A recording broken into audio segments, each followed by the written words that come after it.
नमस्कार दोस्तों, आप कैसे हैं?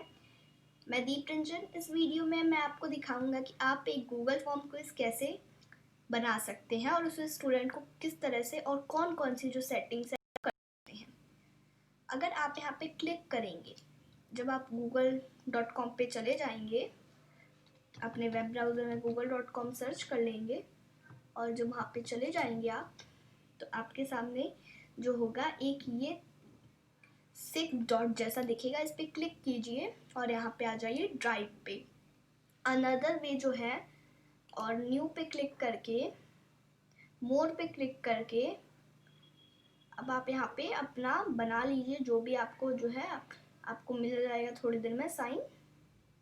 इस पे क्लिक कीजिए, आपको यहाँ पे मिल जाएंगे गूगल फॉर्म पे आ जाइए और इस पे क्लिक कर दीजिए। आपके सामने जो होगी एक ब्लैंक विंडो जो होगी वो अपेयर हो जाएगी। आप यहाँ पे देख सकते हैं, यहाँ पे फॉर्म का नेम है अनटाइटल फॉर्म। तो इस वीडियो में हम हिंदी में सीखेंगे, इंग्लिश में तो हम बना लेते हैं, तो हिंदी में लिखने के लिए आपको एक चाहिए होगा गूगल इनपुट टूल्स, जो पहले एक वेब ऑफलाइन अवेलेबल रहता था बट ये अब नहीं है। तो मैं आपको गूगल वेब स्टोर पे जो हमें ये मिलता है ना, वो उसका जो हूँ मैं आपको दे दूँगा कि आप इसे कहाँ से डाउनलोड कर सकते हैं। अगर आप गूगल वेब स्टोर सर्च करेंगे, आप यहाँ पे आ जाएंगे सर्च स्टोर पे जा कर के गूगल इनपुट टूल्स सर्च कर दीजिएगा और वो जो होगी एक विंडो आपके सामने अपेयर हो जाएगी और इसे आप क्लिक करके ऐड टू क्रोम क्लिक कर लीजिएगा। मेरे पास ऑलरेडी एडिट है तो मुझे रिमूव दिखा रहा है। और अनदर वे जो है, आप एक और वे से कर सकते हैं, वो है डॉक्स की मदद से। डॉक्स पे जाइएगा, एक ब्लैंक डॉक्स बना लीजिएगा और फिर यहाँ पे आकर के फाइल पे देखिए, यहाँ पे फाइल पे फिर यहाँ पे आ जाइएगा लैंग्वेज पे, इस वाले आइकन पे क्लिक करके लैंग्वेज पे, ठीक है। यहाँ पे चूज कर लीजिएगा जिस भी भाषा में आपको बनाना है। यहाँ पे तो हालांकि दुनिया भर की सारी भाषाएं हैं, लेकिन मुझे सिर्फ हिंदी में बनाना है, तो मैं थोड़ा नीचे स्क्रॉल करूँगा और मेरे को ये हिंदी मिल गया। यहाँ पर हिंदी, इस पर क्लिक कर लीजिएगा। आपके सामने यहाँ पे एक जैसा आ जाएगा, इस पर क्लिक करके हिंदी पे ले लीजिएगा और फिर आप अपनी हिंदी लिखना शुरू कीजिए। अब वो लिखने लगेगा, ठीक है।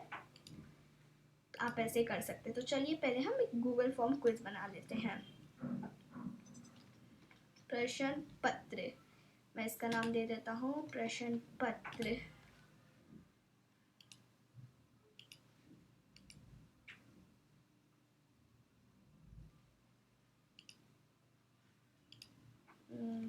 तो मैं यहाँ पे लिख देता हूँ दिए गए, 1 मिनट,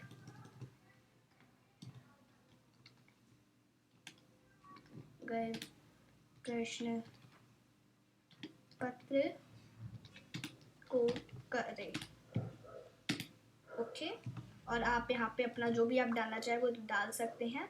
आप इसको फिर से इसका नाम दे दीजिएगा, जैसे मैंने यहाँ पे प्रश्न पत्र ऊपर रखा तो ऊपर भी आ गया प्रश्न पत्र।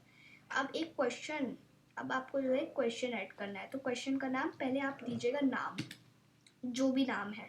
और यहाँ पर मल्टीपल चॉइस, ये देखिए मल्टीपल, ये जो चॉइस दिख रहा है ना, इस पर आकर के इसे चेक कर लीजिएगा शॉर्ट आंसर पे और इसे रिक्वायर्ड कर दीजिएगा।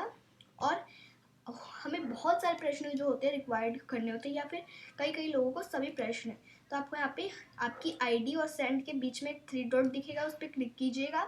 प्रीफ्रेंसेस इस पे आकर के मेक क्वेश्चन रिक्वायर्ड पे क्लिक कर दीजिएगा। और अगर ये जब भी आपको डिफ़ॉल्ट क्विज पॉइंट दिखाएगा वो 2 है, अगर आपको हर एक क्विज का जितना भी पॉइंट रखना है वो आप रख लीजिएगा। और ये अगर आप चाहे तो उनकी ईमेल एड्रेस कलेक्ट कर सकते हैं, तो मैं हालांकि इसे ऑन कर दूंगा। तो इसको ऑन करने के लिए आपको सेटिंग्स में जाना है। सेटिंग्स पे आने के बाद आपको यहाँ पे जनरल में जा करके जनरल पे क्लिक करके कलेक्ट ईमेल एड्रेस कलेक्ट करेगा, ओके। आप इसे, और दूसरा है रिक्वायर्ड, अगर आप चाहते हैं कि बच्चा इसे सिर्फ एक ही बार दे पाए तो इसे टिक कर लीजिएगा और वो आपकी आईडी जो आपको KVSRO दिल्ली की आईडी मिली होगी उसी से दे पाएगा।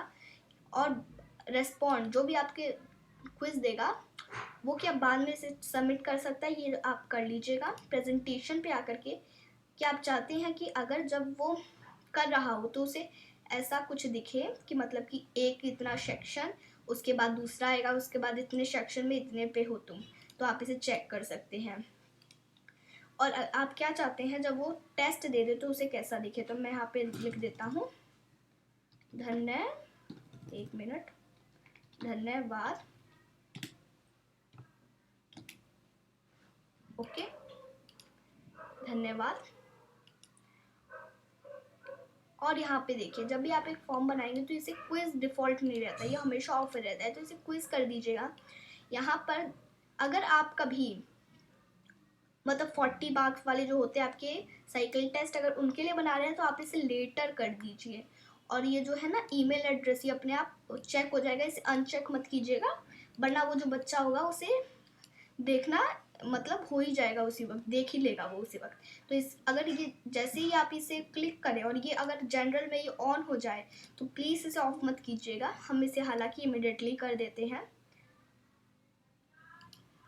तो चलिए अब हम इसे सेव कर देते हैं और प्रेजेंटेशन में हम इसे धन्यवाद लिख देते हैं और हम यहाँ पे ये सब ऑप्शन नहीं सिलेक्ट करते हैं और मैं इसे कर देता हूँ, क्योंकि क्विज अगर आप इसे इमिडिएटली कर रहे हैं और अगर ये कलेक्ट ईमेल एड्रेस है, अगर आपको ईमेल एड्रेस बच्चे का मांगना है तो ले लीजिए, नहीं मांगना है तो मत लीजिए। मैं यहाँ पे सेव पे क्लिक कर देता हूँ।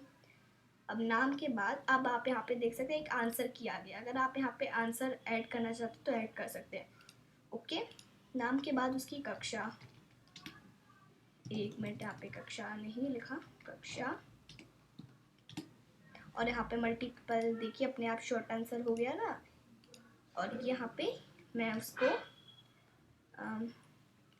स्कूल का नाम लिखने को कह देता हूँ, ये अपने आप हो गया है। अब अगर आप चाहते हैं कि इसी सेक्शन में उनको सभी मतलब ये सब दिख जाए तो आप उसे ऐसा कर सकते हैं, मतलब सभी इस स्कूल के नाम की ही बाद उसे सब दिखने लग जाए, तो आप इसे ऐसा दे सकते हैं। और अगर आप चाहते हैं कि नहीं वो दूसरे सेक्शन पे जाए नेक्स्ट क्लिक करके, तो आप एड अ सेक्शन पे क्लिक कर लीजिएगा। आप इसे कंटिन्यू टू कह सकते हैं, go to section 1, go to section 2, ऐसे आप दे सकते हैं अपना नाम, या फिर उसी के बाद सबमिट करना हो या आप अपने से दे सकते हैं। मैं लिख लेता हूँ प्रश्नोत्तरी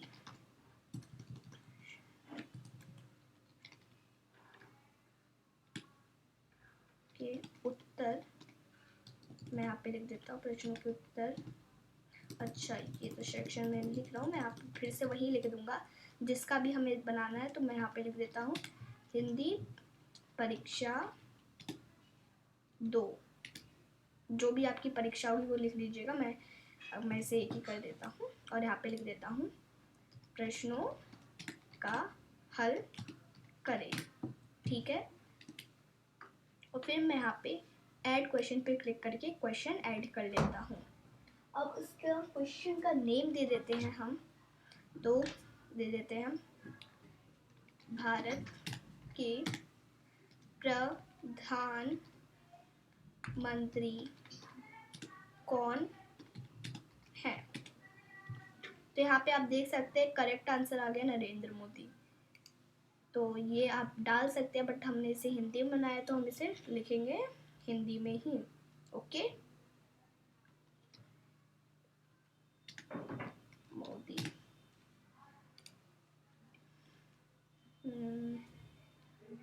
केजरीवाल, केजरीवाल। मैं यहाँ पे बहुत सारे नेम जो हूँ मैं एंटर कर देता हूँ यहाँ पर, और फिर जो हूँ और आगे बढ़ता हूँ। मैं इसे जो हूँ सजेस्ट करेक्ट आंसर को जो हूँ यहाँ पे क्लिक करने का ऑप्शन नहीं है कि इसे मैं हटा सकूँ, तो मैं इसे नहीं हटाऊँगा, मैं आगे बढ़ जाता हूँ। इसे केजरीवाल करके मैं आगे बढ़ जाता हूँ। जैसे अब मैंने इसके 2 ऑप्शन देने हैं तो मैं 2 ही ऑप्शन दे देता हूँ, और फिर मैं क्या कहता हूँ आंसर की पे आकर के इसे चूज़ कर लेता हूँ, इसका जो भी सही आंसर होगा, ठीक है।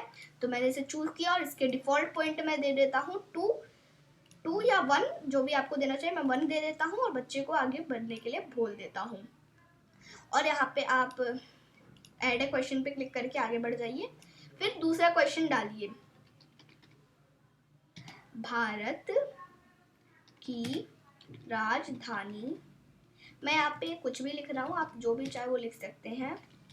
क्या है, तो यहाँ पे देखिए करेक्ट आंसर आ गया ना, आप इसे लिख सकते हैं, बट मैं यहाँ पे लिख देता हूँ दिल्ली, मुंबई, पंजाब, भाई पंजाब, जाब, हरियाणा, यहाँ पे हरियाणा सही से नहीं लिख रहा है, किसी और का नाम दे देते हैं, हाँ, या बिहार, चलिए बिहार का नाम। इसका उत्तर पहला ही है सही, मैं इसे 2 दे देता हूँ। अच्छा बच्चा करेगा तो, और आपको यहाँ पे दिखते भी रहेंगे कि आपने टोटल कितने उसे पॉइंट का बनाया है। ओके, चलिए मैं इसे 2 पॉइंट्स का करके आपको बाकी दिखा देता हूँ, वरना बहुत टाइम लग जाएगा। ओके, तो अगर आप रेस्पॉन्सेज में जाएंगे, जो भी बच्चे ने दे रखा होगा उसका आपको रेस्पॉन्स दिखेगा। अगर आप इस कस्टमाइज धैम वाले आइकन पे क्लिक करेंगे, आपके पास एक धैम का ऑप्शन आ जाएगा। अगर आपको एक हेडर चूज करना है, हेडर यानी ऊपर कुछ सुंदर सा दिखे, तो वो भी आप एक चूज कर सकते हैं। जैसे मैं आपको यहाँ पे दिखा देता हूँ, चूज एन इमेज पे क्लिक करके, एक मिनट,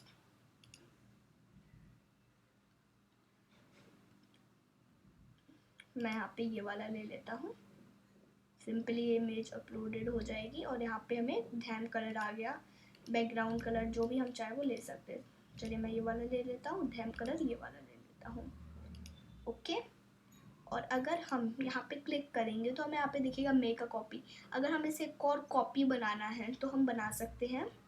हम इसे प्रिंट करके स्टूडेंट्स को भेज सकते हैं। जैसे मैं यहाँ पे आ जाऊँ, अब आप कहेंगे कि कैसे प्रिंट होगा, तो ये ऐसे प्रिंट होता है, देखिए कैसे, आप यहाँ पे देख लीजिए। ठीक है, मैं यहाँ पे कैंसिल कर देता हूँ। यहाँ पे आपको दिखेगा एड ऑन्स प्रिंट। ओके, और अगर आपको इसे देखना है कि बच्चे को कैसा लगे, तो आप ये जो आई वाला बटन है इस पर क्लिक कीजिए और आ जाइए। आप यहाँ पे देख सकते हैं कि अगर ये ऐसा साइन है तो उसका मतलब रिक्वायर्ड। अगर बच्चा आगे जाना चाहेगा, देखिए मैं इसे 1 को कर देता हूँ, मेरा नाम दीप है, कक्षा में कक्षा ही डाल देता हूँ, कक्षा, और फिर मैं स्कूल का नाम डाल देता हूँ, जो भी आपके स्कूल का नाम हो, स्कूल का नाम। अगर आप चाहे तो इसे अनुक्रमांक भी बना सकते हैं स्कूल के नाम को, और अगर वो नेक्स्ट करेगा तभी वो नेक्स्ट पे जा पाएगा। और यहाँ पे उसको 2 प्रश्न दिखेंगे, भारत के प्रधानमंत्री कौन है। अगर वो गलत सेलेक्ट कर, मैं यहाँ पे गलत सेलेक्ट कर लेता हूँ और मैं यहाँ पे सही सेलेक्ट करके आगे सबमिट पे, वहाँ पे उसे दिख जाएगा धन्यवाद और व्यू स्कोर। जैसे वो व्यू स्कोर पे क्लिक करेगा, उसको दिखेगा उसको कितने स्कोर मिले, 5 आउट ऑफ 4, और उससे वो भी दिखेगा कि क्या गलत किया और क्या उसका सही उत्तर है। ओके, और बहुत सारे लोगों को ये भी होता है कि उसे ये ना दिखना चाहिए कि उसने कितने पॉइंट जो है वो किए हैं। तो इसके लिए आप सेटिंग्स पे जाइए, क्विज़ेस में जा कर के respond can see point value पे क्लिक करके सेव कर दीजिए, और सिर्फ अब आपको ही दिखेगा पॉइंट वैल्यू। ये देखिए आपको दिख रहा है ना पॉइंट वैल्यू, और वो भी दिखेगा कि कितने मिस क्वेश्चन किए उसने। और अगर वो फिर से व्यू स्कोर पे क्लिक करेगा, देखिए उसको पॉइंट वैल्यू दिखना चुप, और सिर्फ वो दिखेगा कि उसने क्या सही किया। तो कैसा लगा ये वीडियो, कमेंट करके ज़रूर बताइएगा। और ये हालांकि टीचर्स के लिए बहुत ही आवश्यक होगा, ये उनकी सहायता करेगा। धन्यवाद।